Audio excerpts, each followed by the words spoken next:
नमस्कार, स्वागत है अपना बिहार में। मैं हूं आपके साथ हर्षदा। सबसे पहले अपना बिहार में बात करेंगे फरबिसगंज की। बुधवार को पहलगाम आतंकी हमले के बाद भारतीय सेना की जवाबी कार्रवाई के समर्थन में तिरंगा यात्रा निकाली गई, जिसमें सैकड़ों लोग शामिल हुए। फरबिसगंज में बुधवार को पहलगाम आतंकी हमले के बाद भारतीय सेना द्वारा पाकिस्तान में आतंकी ठिकानों पर की गई कार्रवाई के समर्थन में तिरंगा यात्रा निकाली।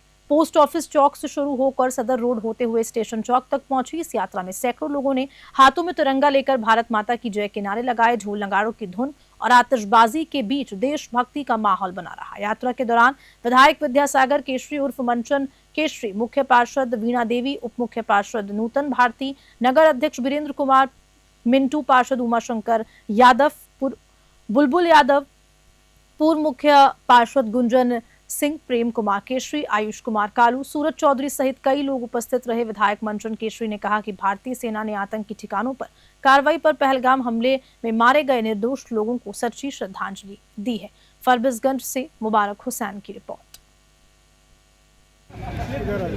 देखिए, आज भारत ने अपने शौर्य को जो है प्रदर्शित किया है।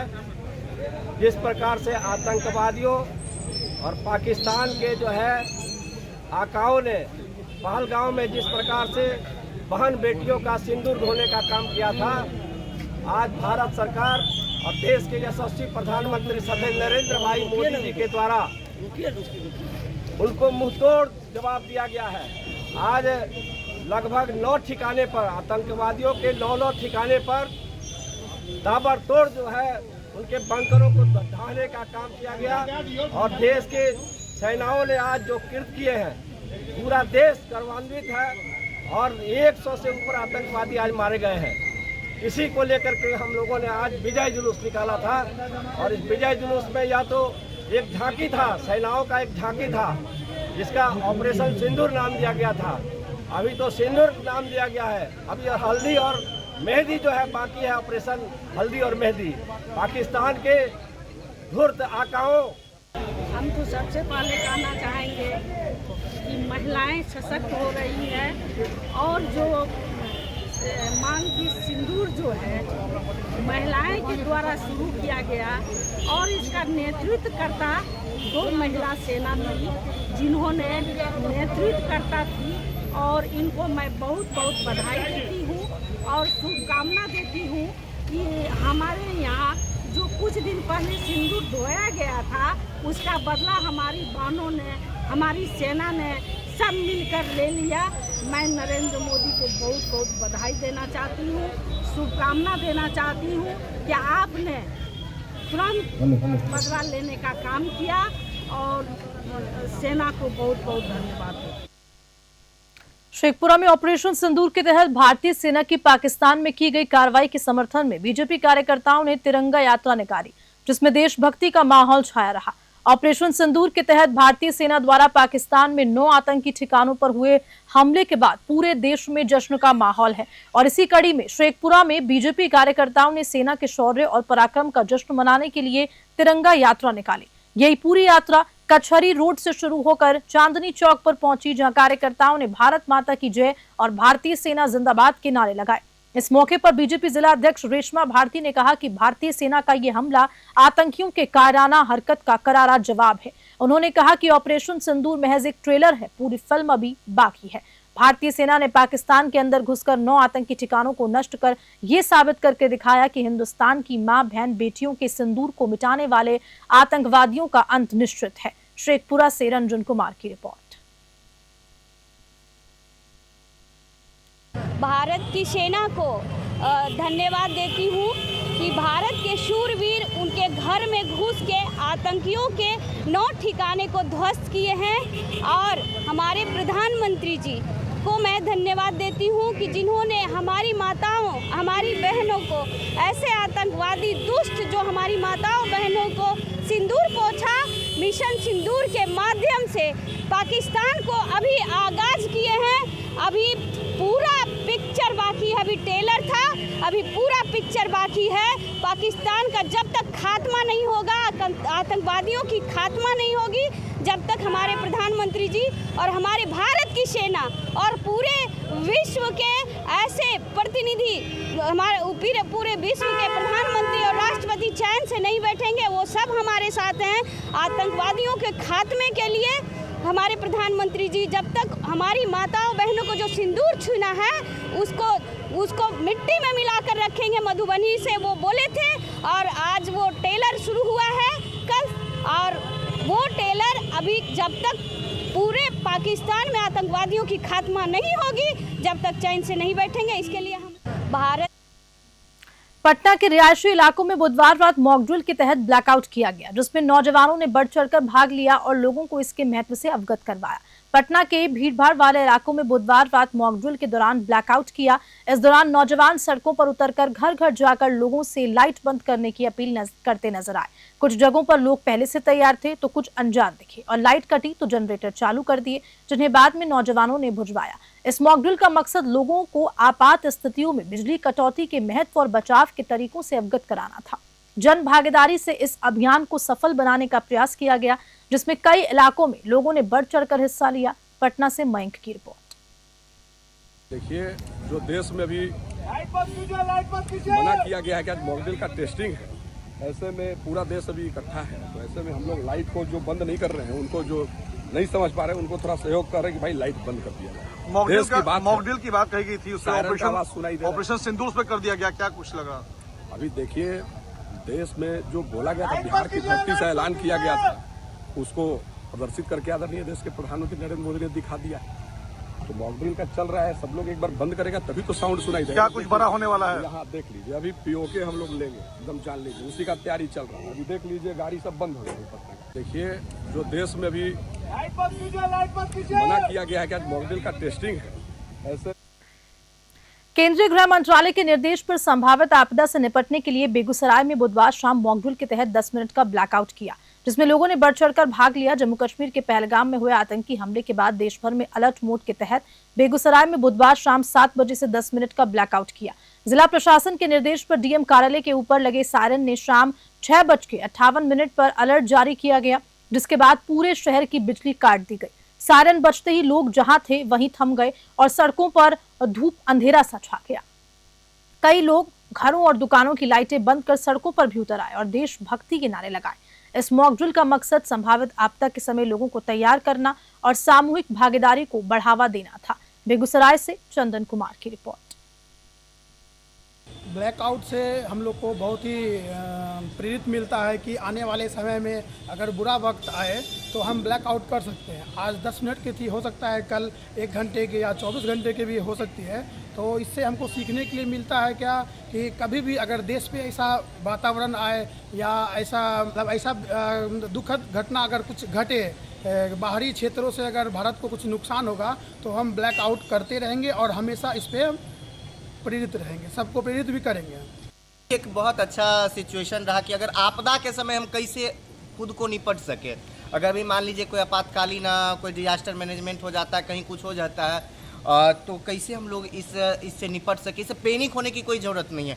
आज 10 मिनट का एक प्रयास किया गया है। कई जगह ऐसी स्थिति हुई कि लाइन कट कर दिया गया, कई जगह लाइन नहीं भी कट किया गया, कई जगह मान लीजिए सोलर पैनल था, इन्वर्टर था, बैटरी था, बहुत प्रकार का आजकल लाइट का सोर्स आ गया है। लेकिन मान लीजिए अगर कहीं आपातकाल का समय हुआ, दिन भर लाइन काटना पड़ गया, जब लाइन ही नहीं रहेगा तो फिर इन्वर्टर कहाँ से चार्ज कीजिएगा, तो उस समय स्थिति थोड़ी सी गंभीर हो जाएगी। तो क्यों ना हम लोग पहले से तैयारी करके रखें। अगर भारत और पाकिस्तान के बीच अगर कहीं युद्ध की स्थिति अगर बन पड़ी तो रात्रि के समय तो लाइट तो बंद ही रहेगा। मान लीजिए बहुत सारे लोग फॉलो नहीं करते हैं, उस समय तो पावर कट जो वहीं से किया जाएगा। टोटल पावर कट मतलब पावर कट, और जो नहीं करेंगे तो उन पे मजबूरन कराया जाएगा। तो उससे अच्छा है कि स्थितियों को हम लोग पूर्णिया से खबर है, जहां बुधवार रात मॉकड्रिल के दौरान युवाओं का जोश देखने लायक था। जहां 7 बजते ही घरों की लाइट्स बंद कर सड़कों पर भारत माता की जय के नारे गूंज उठे।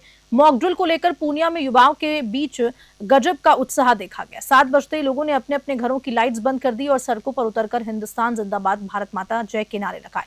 जहां कहीं लाइट्स जलती दिखी, वहां जाकर युवाओं ने घर वालों को समझाकर लाइट्स बंद करवाई। इस दौरान खुद पूर्णिया जिलाधिकारी कुंदन कुमार और आरक्षी अधीक्षक कार्तिकेय शर्मा भी सड़कों पर उतरे और स्थिति का जायजा लिया।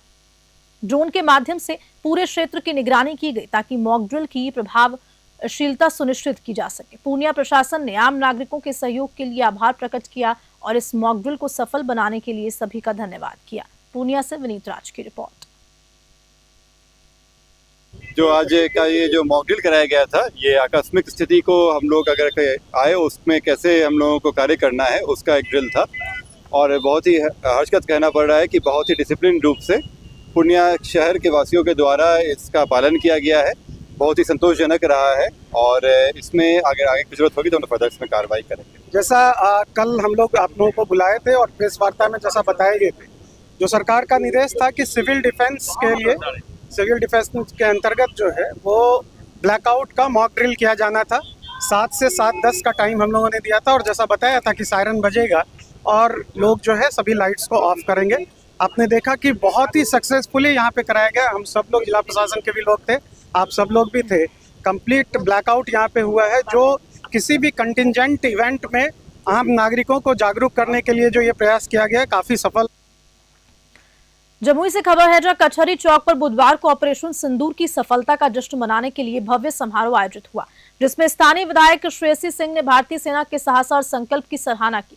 जमुई में बुधवार को कचहरी चौक पर ऑपरेशन सिंदूर की सफलता पर भव्य समारोह आयोजित हुआ, जिसका नेतृत्व बीजेपी जिला अध्यक्ष दुर्गा केसरी ने किया। इस पूरे मौके पर विशेष अतिथि के रूप में स्थानीय विधायक श्रेयसी सिंह भी उपस्थित रही। श्रेयसी सिंह ने कहा कि पीएम नरेंद्र मोदी ने अपने बिहार दौरे के दौरान पहलगाम आतंकी हमले का मुंहतोड़ जवाब देने का वादा किया था, जिसे भारतीय सेना ने ऑपरेशन सिंदूर के तहत पूरा कर दिखाया। उन्होंने कहा कि इस अभियान में सेना ने पाकिस्तान स्थित 9 आतंकी ठिकानों को ध्वस्त कर आतंकियों को करारा जवाब दिया। श्रेयसी ने गर्व से कहा कि इस मिशन का नेतृत्व 2 बहादुर बहनों सूफिया और जोविका ने किया, जो महिला सशक्तिकरण का सजीव उदाहरण है। उन्होंने इसे न केवल एक सैन्य अभियान बल्कि देश की अस्मिता और हर नागरिक की भावनाओं से जुड़ा हुआ मिशन बताया। जमुई से धीरज की रिपोर्ट। 1:44 पे जो ऑपरेशन सिंदूर कैरी आउट किया गया इंडियन आर्म फोर्सेस द्वारा, डेफिनेटली हम लोगों को आज बहुत गर्व होता है कि भारतीय सेना ने इतने शौर्य के साथ, इतने प्रिसिशन के साथ कुल ऐसी 9 जगह पे अटैक किया और जितने भी टारगेट्स थे उन सभी टारगेट्स को न्यूट्रलाइज किया। मुझे याद है जिस दिन भारत के प्रधानमंत्री आदरणीय नरेंद्र मोदी जी बिहार आए थे, उन्होंने ये इस मंच से, बिहार की धरती से वादा किया था कि करारा जवाब दिया जाएगा और यही करारा जवाब जो हर हिंदुस्तानी के दिल में था वो भारतीय सेना ने करके दिखाया। निश्चित रूप से पहलगाम की उस घटना के बाद मोदी जी ने बिहार की इस धरती पर जब मधुबनी और झंझारपुर आए थे तो उन्होंने घोषणा किया था, बड़ा तीसरा दिन था, और उन्होंने घोषणा किया था कि भारत खामोश नहीं बैठेगा और पाकिस्तान को मुंह तोड़ जवाब दिया जाएगा। और बहुत ही कम दिनों में उन्होंने इसे कर दिखाया। निश्चित रूप से आज समूचा देश, जमुई समूह, जमुई जिला समेत पूरा देश आज प्रधानमंत्री नरेंद्र मोदी भारतीय सैनिक पर गर्व करती है और गर्व करती है। लखीसराय में यूपी एक नाबालिग युवती से गैंगरेप का चौंकाने वाला मामला सामने आया, जहां पुलिस ने त्वरित कार्रवाई करते हुए एक आरोपी को हिरासत में लिया। लखीसराय में बुधवार को एक नाबालिग युवती से गैंगरेप का मामला सामने आया। बताया जा रहा है कि 2 दिन पहले यूपी से ट्रेन के जरिए लखीसराय पहुंची युवती को एक सफाई कर्मी ने बहला फुसलाकर अपने साथ ले गया और वार्ड नंबर 17 में ले जाकर उसके साथ शारीरिक शोषण किया। घटना की जानकारी मिलते ही कबैया थाना पुलिस ने त्वरित कार्रवाई करते हुए नाबालिग को बरामद किया और उसकी निशानदेही पर एक आरोपी को हिरासत में लिया। फिलहाल पुलिस उससे कड़ी पूछताछ कर रही है। इस पूरी घटना के बाद कबैया थाना पुलिस ने युवती को बरामद किया और उसकी निशानदेही पर एक आरोपी को हिरासत में लिया। फिलहाल पुलिस उससे कड़ी पूछताछ कर रही है। इस पूरी घटना के बाद पीड़िता की हालत बिगड़ने पर उसे इलाज के लिए सदर अस्पताल लाया गया। इस पूरे मामले की जाँच के लिए रेल डीएसपी एजाज हाफिज मां और रेल जीआरपी थाना अध्यक्ष नसीम अहमद अस्पताल पहुंचे और पीड़िता से पूछताछ कर रहे हैं। लखीसराय से संतोष कुमार गुप्ता की रिपोर्ट। अभी जो वर्तमान में ये मामला सामने आया है, इसमें ये लड़की है, इसके साथ जो है रेप, शारीरिक शोषण इत्यादि का मामला अभी आया है। अभी एकदम प्रारंभिक स्थिति है, अभी कुछ भी बताया नहीं जा सकता है। लेकिन जैसे बता रही है कि ये इटा की रहने वाली है, इटा से इटावा जा रही थी और गलत गाड़ी पकड़ने के कारण वो चली आई यहाँ। रास्ते में उसे, जैसे ये बता रहे हो, डिटेल जो है अभी उनसे पूछा जा रहा है, ठीक है, चूँकि महिला जो ऑफिसर है वो बयान ले रही है, उसे बयान लिया जा रहा है। अभी डिटेल एग्जैक्टली बताया नहीं जा सकता, लेकिन ये फुसला करके शारीरिक शोषण बलात्कार की घटना है। ठीक, अभी पूरा डिटेल आ रहा है सामने। ठीक, और एक व्यक्ति को इस संबंध में जो है हिरासत में भी लिया। सिवान के सिसवन थाना क्षेत्र के रामपुर गांव में बेखौफ अपराधियों ने गोली मारकर एक व्यक्ति की हत्या कर दी। मृतक की पहचान जनार्दन यादव के रूप में हुई है। बुधवार की रात लगभग 9 बजे रामपुर गांव में एक शॉकिंग घटना सामने आई, जब कुछ अपराधियों ने जनार्दन यादव नाम के व्यक्ति की गोली मारकर उसे मौत के घाट उतार दिया। इस वारदात के बाद इलाके में हड़कंप मच गया। मृतक के परिजनों और स्थानीय लोगों का कहना है कि यह घटना अत्यंत निंदनीय है। घटना की जानकारी मिलने के बाद पुलिस ने जांच शुरू कर दी है और आरोपियों से तलाश जारी है। पुलिस अधिकारियों के अनुसार ये मामले की गहन जांच कर रहे हैं और आरोपियों को जल्द से जल्द पकड़ने का दावा भी कर रहे हैं। घटना ने पूरे क्षेत्र में दहशत का माहौल पैदा कर दिया है और लोग सुरक्षा व्यवस्था को लेकर चिंतित भी हैं। सिवान से गगन पांड्या की रिपोर्ट। घटना तो रात में ही घटना घटित हुई है और सुबह हम लोगों को जानकारी हुई है। हम लोग भी आए हुए हैं यहाँ पर और ये बहुत ही दुखद अफसोसजनक यह घटना हुई है। ऐसा होना नहीं चाहिए। हिंसा कोई समाधान नहीं है। मृतक का नाम क्या है? मृतक का नाम जनार्दन यादव, पिता गोपाल यादव, और बहुत ही सामाजिक कार्यकर्ता रहे हैं और एक सहयोगी भी रहे हैं। सामाजिक कार्यों में इनकी बड़ी अभिरुचि रहा करती। भागलपुर के सैंडिश कंपाउंड में चल रही तीरंदाजी प्रतियोगिता अपने अंतिम चरण में प्रवेश कर चुकी है। प्रतियोगिता के अंतिम दिन फाइनल मुकाबले खेले जा रहे हैं, जिससे पूरे देश भर में आए प्रतिभागिशाली तीरंदाज पदकों के लिए आमने सामने हैं। एलिमिनेशन राउंड के बाद आज गोल्ड मेडल मैच में तमिलनाडु के स्मरण सर्वेश और महाराष्ट्र के उज्जवल भारत ओलेकर के बीच मुकाबला हुआ। दोनों तीरंदाजों के बीच कांटे की टक्कर देखने को मिली, तो वहीं ब्रॉन्ज मेडल के लिए यूपी के विशु और देवराज महापात्र के बीच संघर्ष जारी है। रिकर्व बालिका वर्ग में भी फाइनल मुकाबला हुआ, जहां महाराष्ट्र की सरवरी सोमनाथ शिंदे और वैष्णवी बाबाराव पवार गोल्ड मेडल के लिए भिड़ेंगी, जबकि ब्रॉन्ज मेडल के लिए हरियाणा की तमन्ना गुलिया और झारखंड की तमन्ना वर्मा आमने सामने होंगी। यूथ गेम्स 2025 के भागलपुर प्रभारी अमन शर्मा ने प्रतियोगिता की व्यवस्था पर संतोष व्यक्त करते हुए कहा कि जिला प्रशासन की तारीफ की और उनके सहयोग के लिए उन्हें धन्यवाद दिया। भागलपुर से राहिल सिद्दीकी की रिपोर्ट। देखिए, आज आर्चरी की जो प्रतियोगिता है, इस खेलो इंडिया यूथ गेम्स का जो आयोजन हो रहा है भागलपुर में, आर्चरी की प्रतियोगिता का आज फाइनल डे है। अभी ब्रॉन्ज मेडल मैचेस चल रहे हैं जो फोरनून में ही हम खत्म कर देंगे, ताकि शाम को आफ्टरनून सेशन में हम सिर्फ गोल्ड और सिल्वर के मैचेस जो हैं वो उनका आयोजन करेंगे और उसके बाद फिर प्रेजेंटेशन सेरेमनी होगी। तो ये आज का कार्यक्रम है और उसके बाद ये आर्चरी की प्रतियोगिता भागलपुर में संपन्न होगी। और इसी खबर के साथ अपना बिहार बुलेटिन में इतना ही। नमस्कार।